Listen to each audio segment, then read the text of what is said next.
Evet, Bismillah. Bismillah. Bismillahirrahmanirrahim. Hayırlı saatte, hayırlı vakitte. Amin ya. Kaç metrelik dediniz siz? 15 metre. Bakacağız. 15 metre Hepsi olup. normal. Bu kesiyor, bende bıçak var, keseriz. Yaxşı.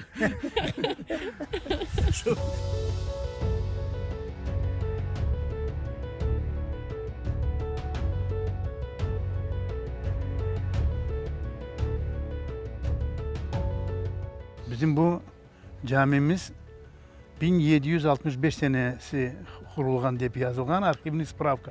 Bu camiyi 90. senesi biz aldık. Ondan belli namazlarımızı, cuma namazlarımızı ondan belli kılamız.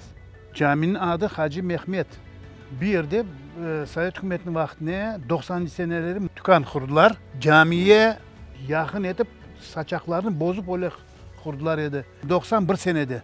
Ondan belli bizim baba dedelerimiz bu tükanı buradan alıp bir yerde bu minarenin durgan yerini açıp minare tiklemek gerek.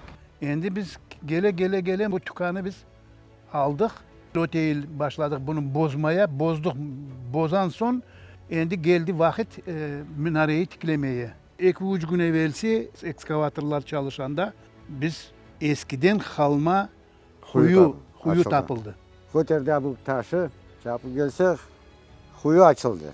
Öyle bir acıplendik, sevindik. Baktık da gitmen kopaydı su alıp birer yudum su içtik daşı. Bakmayıp onun nasıl olduğuna. Evet bu huyu kim bilir? Belki bir asır, 2 asır evvelden yapılan hartlarımız Allah rahmet eylesin.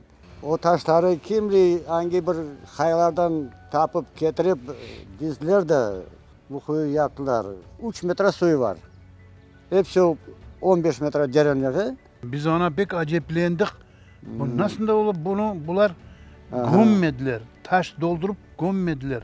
Kırım'da nice böyle huyuları tapsak taş doldurup, çöplük doldurup öyle yok etken ediler. Caminin azbarına babam söyler idi. Huyu var idi. Bir de keşme var idi. Bu yerini planirovkasını bitirgen son bu etraflarından yaxşı şekilde yapıp biz bunu Evet. tepesini ortup evvelki gibi nasıl oluyor huyular deyip onu bir Allah kısmetse öyle şekilde yaparak. Ya.